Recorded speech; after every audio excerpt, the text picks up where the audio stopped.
My name is Harry L. Burke. I'm called Junior, but I don't go now. Now that I'm at 87 years old, I don't call myself Junior any longer. Okay. Well, oh, when were you born? What's your date of birth? February 27, 1929. I see. And where were you born? I was born in Detroit, Michigan, or like Highland Park, Michigan. But we moved back into Minnesota a year and a half later. I see. When you then enlisted into the Marine Corps, were you in Minnesota? I was in Minneapolis, Minnesota, yes. What brought you to enlist? Well, my father was a World War One Army veteran.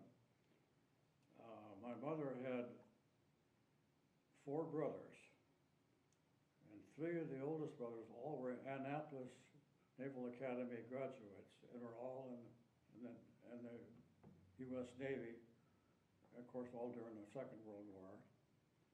And she was a pro military person too.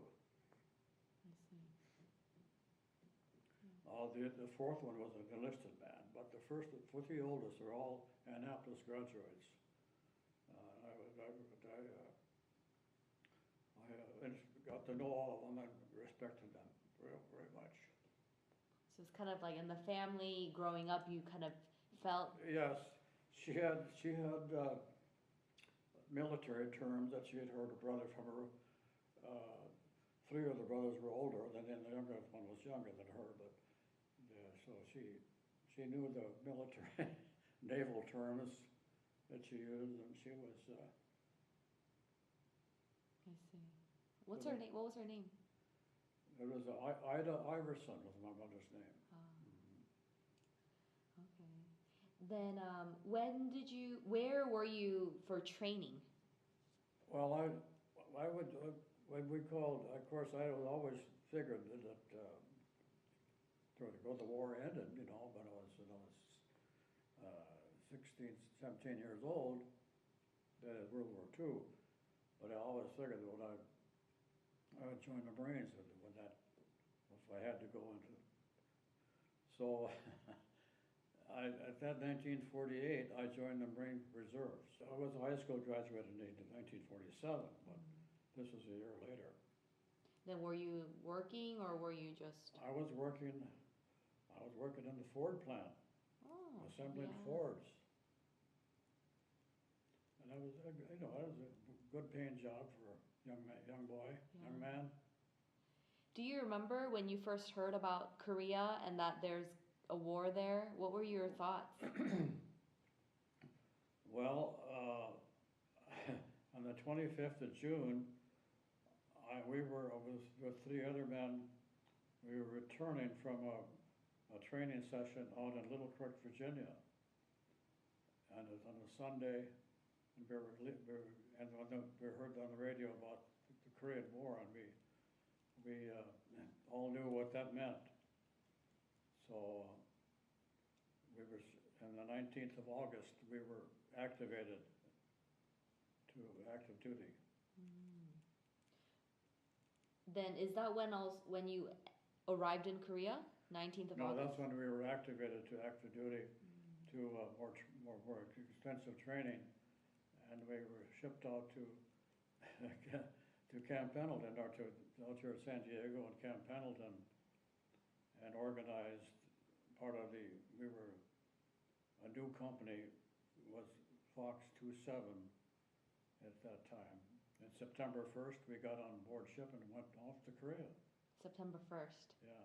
Ah, I see. We landed on the 21st. Oh. Wow. Where did you land? At the Incheon landing. Oh. We spent a day in Kobe, Japan, before it took 18 days to get over there, and then I see. then it's just a short, get off the ship for about 4 hours. Yeah. What was your first impression of Korea? What do you remember seeing? Well, even back up to when we first got into Japan, we could smell the, the dead fish area. And even the land, we could, it was the odor of the Orient at that time. And of course, that was, we got, you know, finally got accustomed to it, that we had that odor of, in Korea as well. I see. But the Womido, the landing on Incheon initial was on the 18th, and we were there on the 21st. So the main part was the difficult landing at Incheon itself was secured by the four other Marines. But I can say they could see how this all Womido Islands where we first hit the Korean, and that island was just blown up to nothing, you might say. Hardly anything on it was burnt up and mad. That's where the initial landing was in the morning of the 18th. One of the most difficult moments during your time there? Well, this was, like I mentioned, this mortar barrage that happened was something that really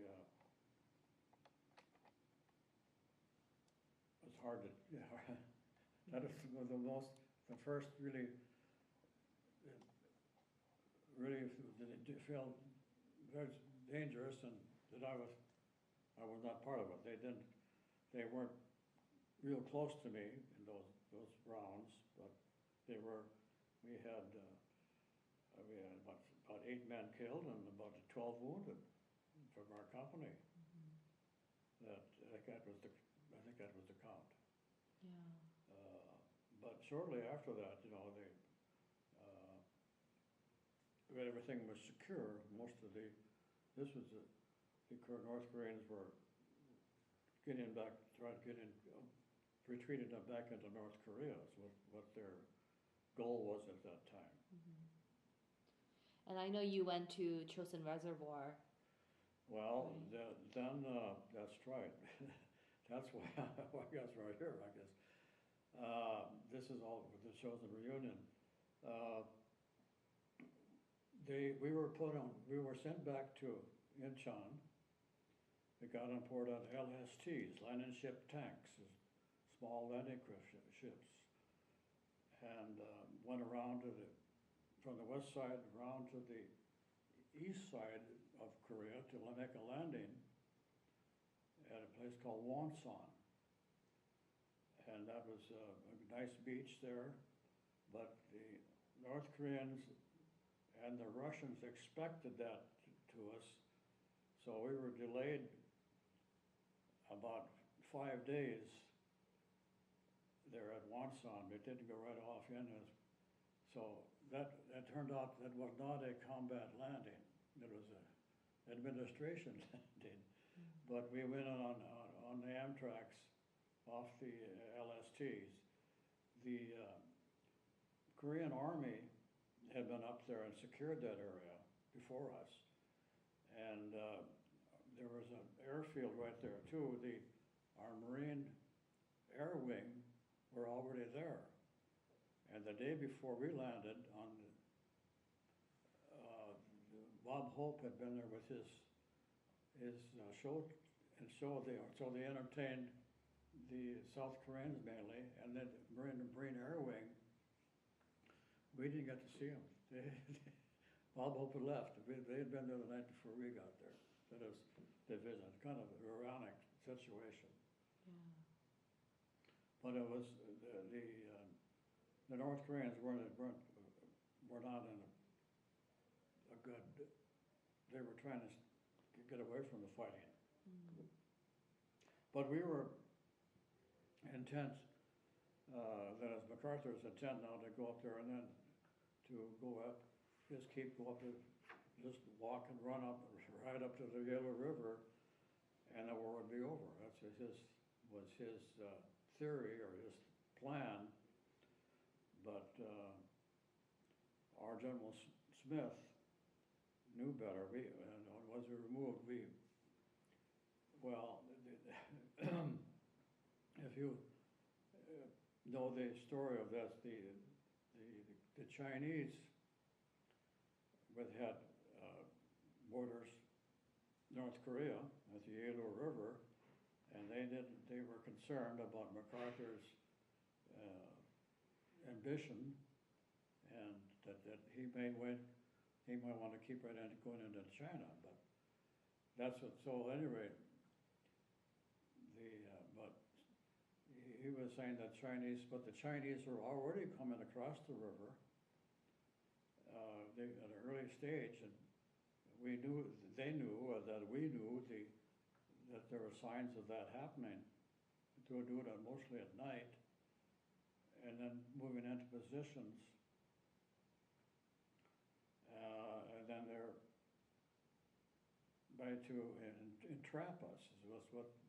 That was their goal.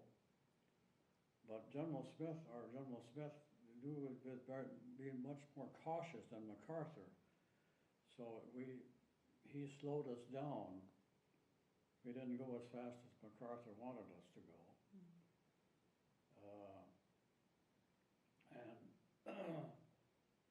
But on the morning of November 3rd, the Chinese attacked the whole division. They seemed to know they had been there waiting for us, and they knew about where each company would go to a different hill at night, but they knew where we were, and they attacked the whole division on the morning of the 3rd of November. And there again, our company took a lot of casualties that night. Although we suspected that they were there, but they still attacked at night, early mornings, and killed a number of our men and a lot wounded. It could have been at least it could have been up to 10 men killed and 15, 20 of them wounded in our company, and that is pretty universal for all the other companies as well. How about yourself? Do you have any wounds from Korea? I got a wound up on the 8th of December from a hand grenade, concussion grenade, and some shrapnel.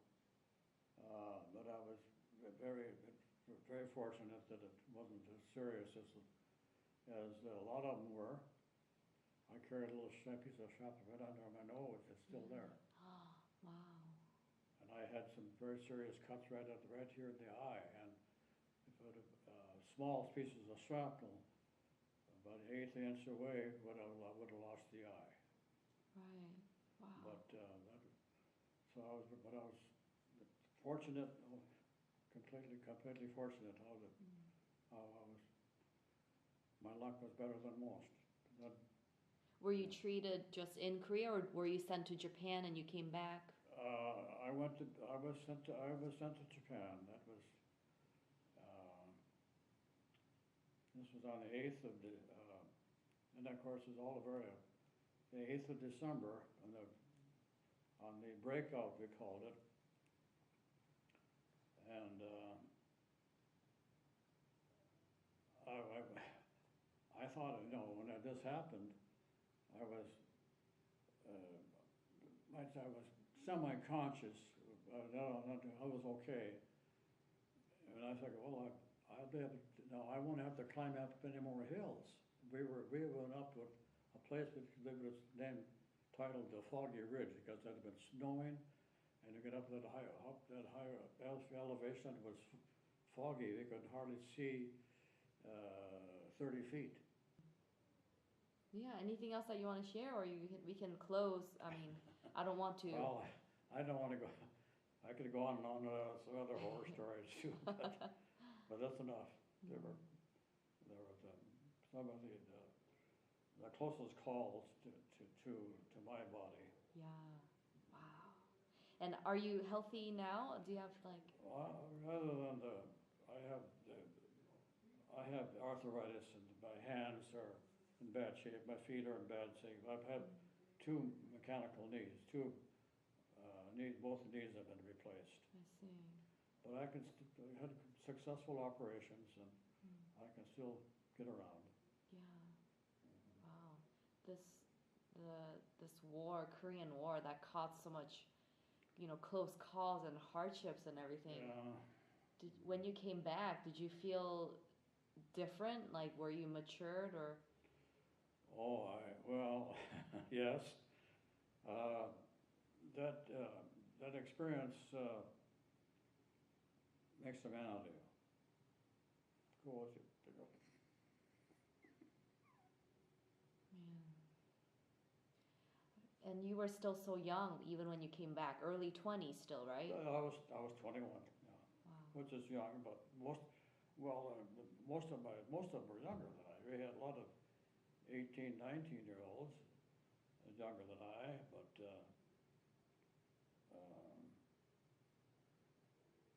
our officers, most of them were, World War II veterans.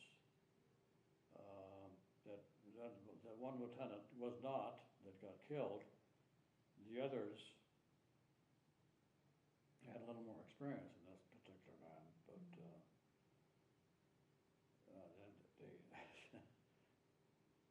Well, because of what you did, seriously, I'm here. I was born in Korea. My parents are from Korea. My grandparents are from Korea, so. Are they in Korea now? Are the Yeah. grandparents, are they still alive? Yeah, my parents are still alive. Only my grandma is alive, not my grandparents, but they survived the war. It's just so, Yeah. yeah. So that's what like keeps me going with this project. This Moon Kim, who was our leader, and I know quite well in Korea, he got a PhD. He's an educator. He's retired now, but he worked. He was. I'm thinking the age-wise.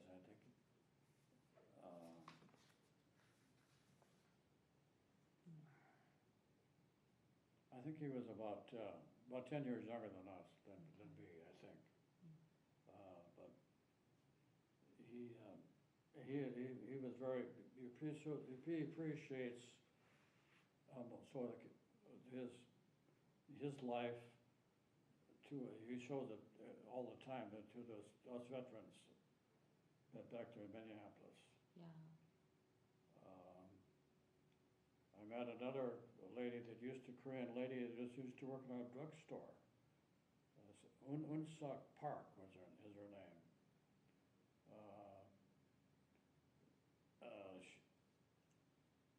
And her husband was engineering type degree, and he worked for Univac. But I met him through her, that she used to work in our drugstore. They have three sons, and two of them are medical doctors, and the other one is a law degree. Now two of them got into the U.S. Navy, and they got their training out of the Navy, but it's a lovely family. Drugstore in your hometown right now? Yes, the Parks live just about a mile from me. I see. And I used to see them often. But she used to work on a drug. She's retired now, but she doesn't. I don't see her so much, but I used to see her there daily at the drugstore. I see. Yeah. Yeah. Same here. Even right now, there's a movie out that's about the Incheon landing, and so often I hear about the different organizations doing things for Korean War veterans, and I think that kind of passes down to me too. Like, I know how important it is. I of course can't fathom how it really was and everything, but I know it's really important to show appreciation, and I want to. Like, I also want to, because it's true that I won't be here if it weren't for you. Well, that's where the Parks and the Kim family, they treat us this would be about the 12th year that he'll have this picnic that him and his family and other Koreans, and he has, of course, he'll have Korean musicians. He likes music. I sing in a group called the Augsburg Centennial Singers. It's a senior men's chorus, and he comes to that chorus and he likes music, so he comes to, and I'm glad he does show up for that, for one of our concerts. Yeah, wow. Yeah. All right, well, I think we should close now. Okay. I want to just thank you so much Well, for it's a spending pleasure time to here. talk with you. Yeah,